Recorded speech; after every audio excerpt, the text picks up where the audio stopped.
You are listening to the So Now What podcast with Lana Manikowski, episode number 108. I am so excited that you chose to tune in to this week's episode of the So Now What podcast. We had just passed Thanksgiving, and I hope that you had a beautiful experience this Thanksgiving. I hope that you were able to use some of the recommendations and some of the ideas I offered you in last week's episode about how to handle Thanksgiving and some of the ways that we appear in our family gatherings and how we handle some of the questions that people ask of us. And I hope that you take an opportunity to see, how did it feel for you? Is there something that you want to work on more? Is there something that you're like, oh, that was actually easier than I thought it was? Is there maybe some language or some answers that you'd like to have prepared maybe a little bit better or run through them more? Whatever it is, reach out. Let me know. I would love to join you on a call, and maybe we can talk through and hash through some of this stuff. So as we're continuing on to the next setting of holidays and upcoming Christmases and holiday parties and opportunities for you to start using some of that language and using maybe some more tools that you have acquired through the So Now What podcast to become more comfortable in these type of settings and be able to manage some of the things that people say to us when we are childless, not by choice. Speaking of which, I hope that you have an opportunity this coming weekend to hop on to the Childless Collective Summit.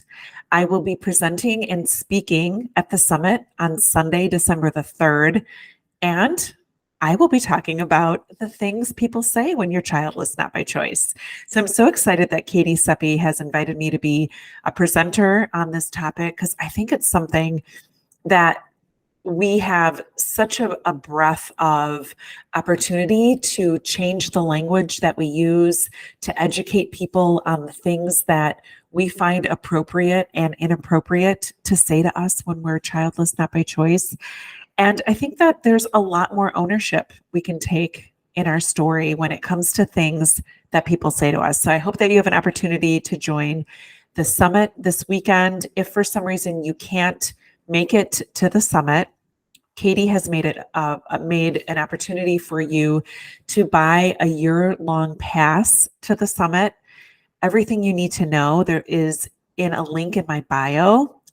You can go on if you are, follow me on Instagram. Everything is in my bio on Instagram. If you're on my mailing list, I have been doing mailings with a bunch of information and also a link to get you a free pass to the summit, or one that can get you the year-round. It's a paid pass that you can then buy 1 year's access to the whole summit. So anything you need to know is available to you. Just make sure that you're signed up for my love letters. If you're not on my list for my love letters, you can sign up for that also on my Instagram bio. But I just don't want you to miss out on the summit. So let's get to this week's topic. And this came to me this weekend when I was hearing all this noise and looking at my inbox. There was like countless emails about Black Friday deals and deals and things going on for Cyber Monday. And then there was, Small Business Saturday, which I totally would love to be a supporter of always, because I love small businesses. I'm a small business myself, so I totally value small businesses. But really, what brought me to this topic today was talking about what I value and what you might value as somebody who is childless after infertility. I think that we spend a lot of time paying attention to the things in our life that we don't value, or that don't seem fair, or don't seem abundant, or maybe don't seem plentiful to you. But I'm going to push you this week to think about what it is that you value about you. And I'm going to help you out by sharing some of the things that I wrote down when I was doing my paper thinking. I value lessons, knowledge, connections that I've made, my intuition. I value moments. I value sounds. I value calmness. I value love. I value my relationship. I value moments with family. I value my breath and the things it teaches me when I know where it's at in my body and I can feel my breath and be connected to it. I value my ability to change my mind at any time. I value having a belief in me and what I'm capable of, and my willingness to try things, even if I don't know how they'll end up. I believe I value my desires, and I value my belief that I can achieve anything, regardless of how big or how small it seems, or how unprepared I might be for it. So these are some of the things that I value. And I'd love if you would take an opportunity to maybe list out what are the things that you are valuing in your life. And do you like them? I think a lot of people don't realize that they have the ability to value their breath. A lot of people don't realize that they have the ability to value their intuition. I think that the things that we innately have around us, we just assume that they are what they are. But when you really tap into your breath, and I talked about that just a few minutes ago, one of the things that I've been very aware of is when I'm breathing or when I'm uncomfortable or there's a moment of happiness or the contrary, a moment of stress or sadness. If I pay attention to my breath and I know how it feels in my body, I can oftentimes, if I'm uncomfortable, feel my breath kind of stop right at my neck, where my head and my neck, or my décolleté and my neck join. And I feel this tightness and I stop and I pay attention to that breath and I listen to what it's trying to tell me.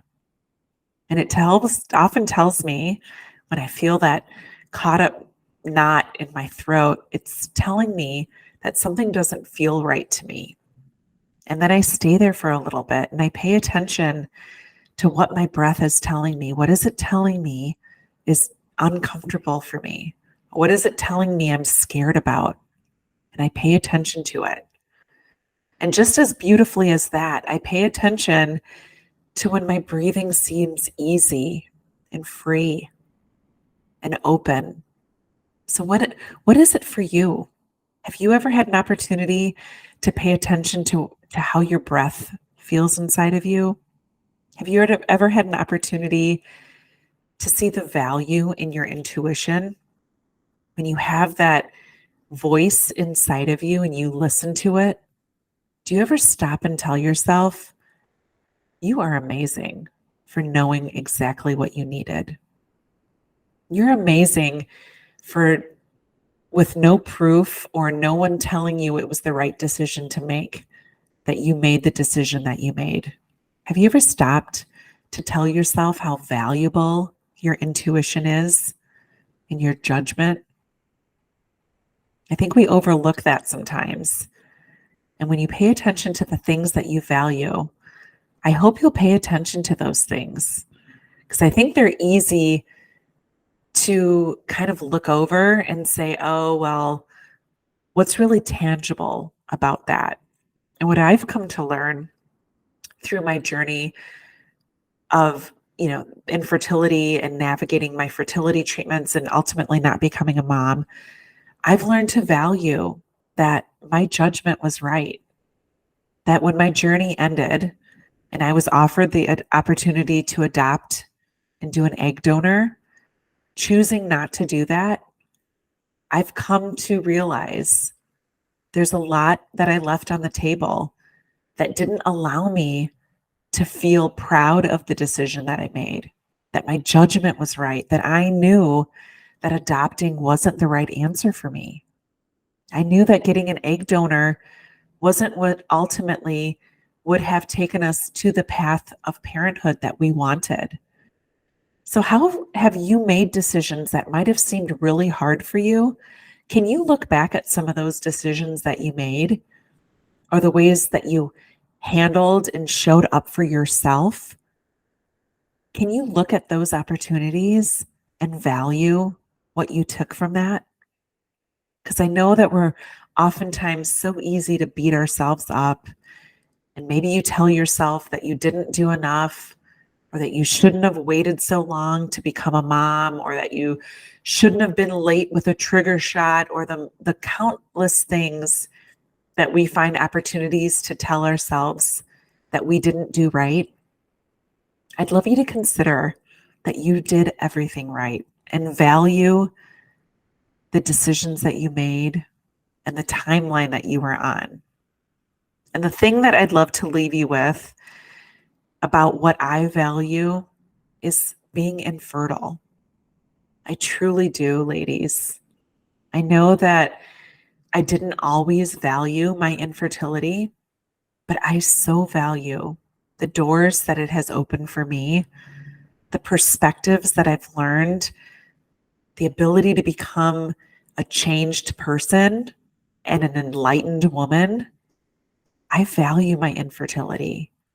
I value all that it has given me to be someone who's so much more fulfilled and so much more meaningful to myself than I've ever imagined I could have been. And I'm sure being a mom would have been fulfilling and meaningful and all those things. But I don't think it's wise to keep fighting for something that I never would have had.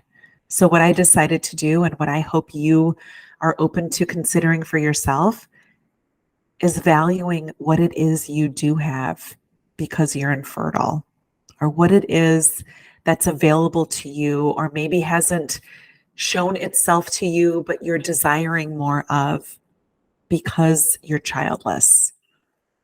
So I hope that this is something that brings you some enlightenment and maybe an opportunity to do some paper thinking and do the things that really fill you up and fuel you. Because I believe that we are capable of so much more than being childless, not by choice. So have a beautiful week. I love you. And remember, it's never too late to discover your meaning. I'll talk to you next week.